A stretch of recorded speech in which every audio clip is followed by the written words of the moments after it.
Hey guys, we were in California and we got some vanilla ice cream churro sandwiches.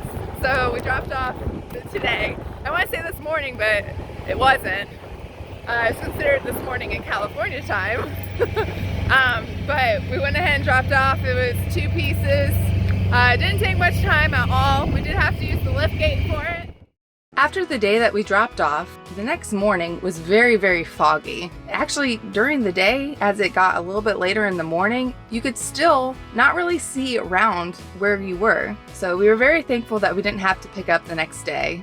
I just wanted to show what it looked like during the different times of the morning. So even when it was light out, there's a person walking by that you could barely see. So you always want to make sure you are looking around for your surroundings.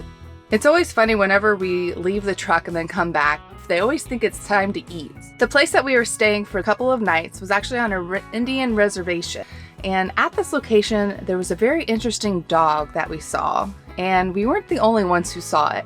Caleb had his eyes on the dog while the dog was staring at this red truck. The dog actually was sitting there for a while staring at him, so we figured they're really trying to plead and get to the heartstrings of that owner of the red truck to feed him. And they kind of decided to move on to the next truck. But when they came to the next truck, they saw Caleb, and I don't think that he was convinced that Caleb was going to be giving him any food or maybe the attention that he craved. So I kept looking at the other truck. Finally, I think that the driver noticed him and came out to give him some food. But it seemed after the dog sniffed the food and kind of paid a little attention to it, that it wasn't interested. So Derek has a theory that, which is a very sad theory, but I think he might be true. He said that the dog seemed very sad. And since the dog wasn't really interested in the food, he thought that maybe that dog got left there, either by accident or on purpose, and the dog was looking for somebody.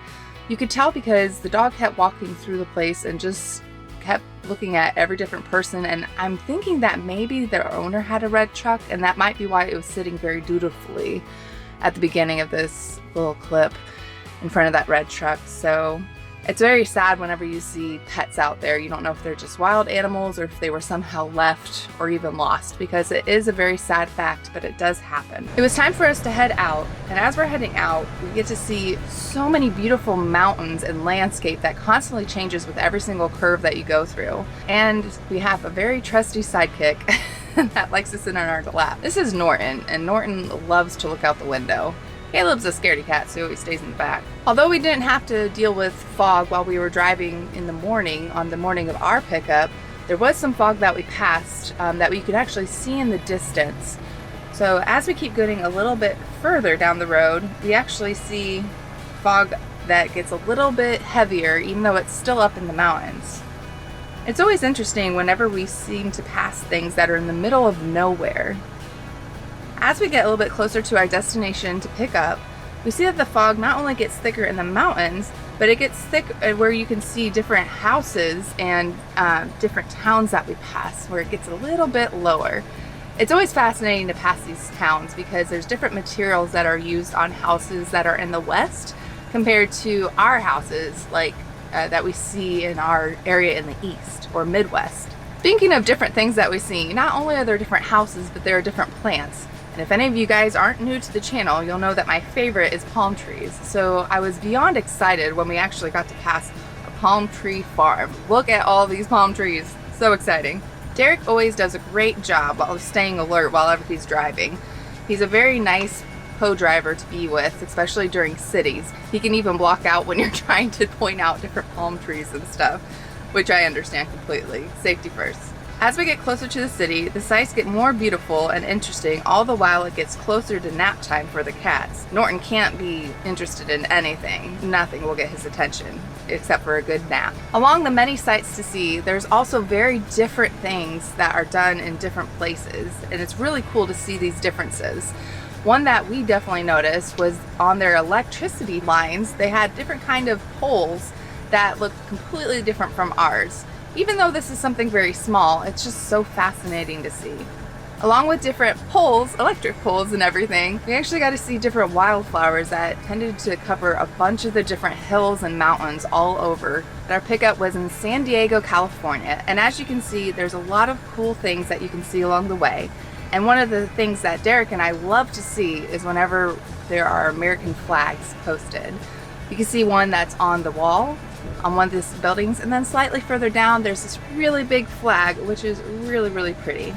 Driving around in this city, it's very interesting to know that if you are just starting to drive out, it can be very intimidating to drive around in cities. But if you keep to these key things, it helps greatly.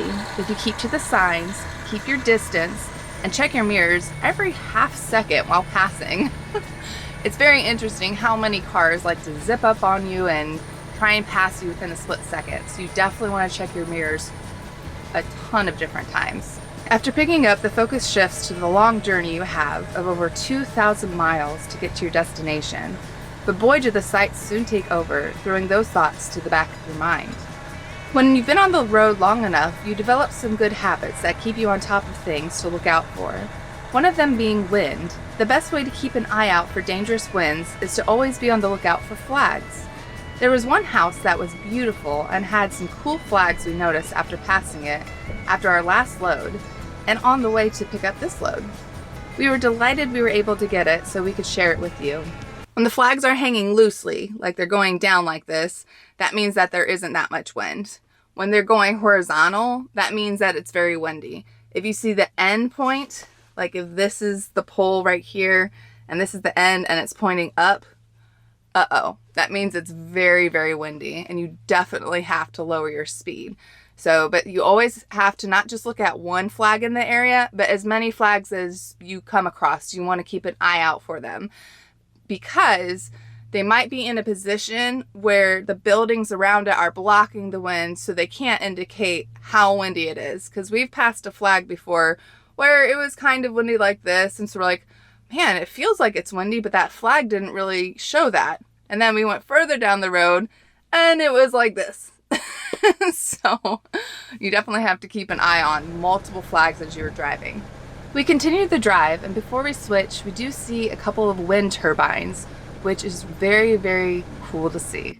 Good morning, guys. We are in, we are in Arizona. We are at a Flying J. Sorry, I did not check to see what town we were in. I already went in and got some water because we had to use the rest of our water for when the coolant thing was acting up and stuff. But we already picked up in California. It was only one skid, very small, and we saw a bunch of other custom critical trucks there, but we weren't really able to talk to anybody because the place where we had to back up into, like all the other trucks that are parked like off to the side and stuff. But it was a very quick load. It is 59 degrees right now. Walking by the APU. Sorry. Derek and I actually went ahead and used the RV dump.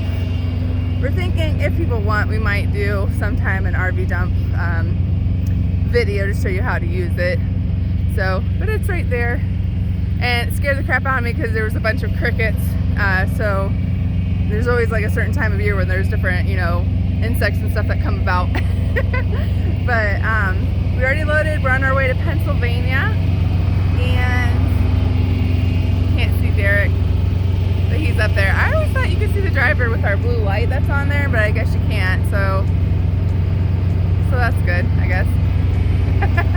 But I'm gonna go ahead and go in here, and we're gonna go ahead and keep heading west. Forecast calls for some very heavy winds and stuff, so we'll see how that does. I think I'm not gonna go above 65 though, just so it'll help Derek sleep a little bit better. So we'll catch you on the next stop.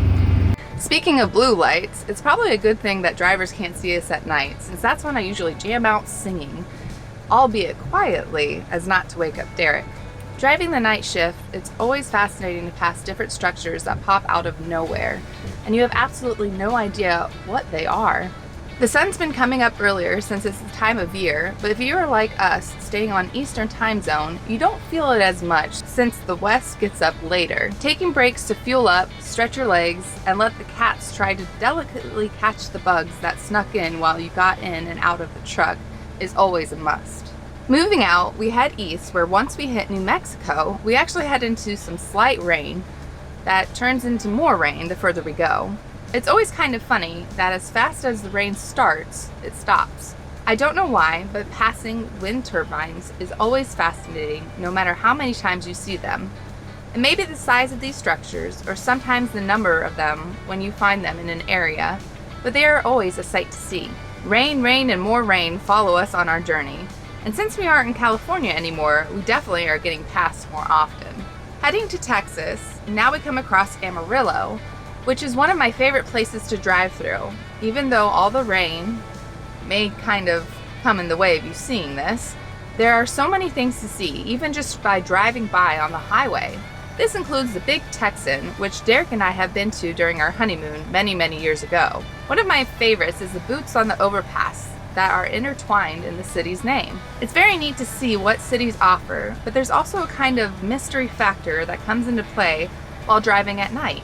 From construction to keeping an eye out for wildlife and drivers who shouldn't be out on the road, there's always the anticipation for the sun to rise and to see familiar landmarks that even though you won't be staying in your home state, you still get that happy feeling when you see the sign. If you are traveling north on I-75, don't miss the structure in honor of Neil Armstrong's walk on the moon to your left. Familiarity keeps your smile on your face as you travel roads that you've known for a very long time on highways that pass through hometowns and structures that are always pleasant to see. We find ourselves at our long-awaited destination with the kitties passing the time until our appointment with bird watching and people gazing, or what I like to call people judging. Good morning, guys. It's still before noon, so I guess it is still the morning. Derek and I went ahead and just offloaded. They were exactly on time, like to the dot, which was funny.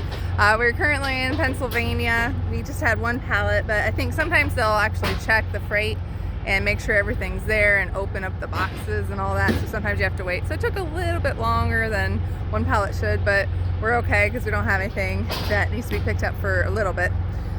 So it was really cool. We actually met a couple of people out here. I met Paul briefly, but we got to talk with Stan, C, and Karen for a little bit and meet their dog. They also work for the same carrier that we do. Very nice to finally meet you guys. So that was a lot of fun. It's always nice when you get to talk to other drivers and stuff, but sometimes you have to leave and work. It sucks.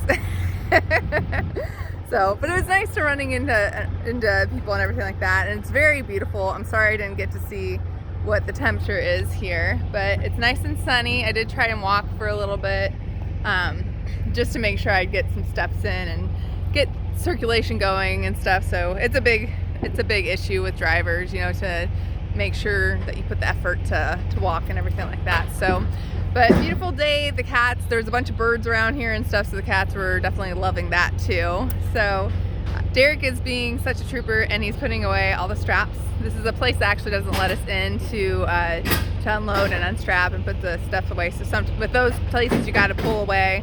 Plus we don't know if they needed our dock number and stuff, so we pulled off to the side, and now he's putting away all those straps and just making sure everything's ready for the next load so that we can get loaded and all that stuff. So I think that's it.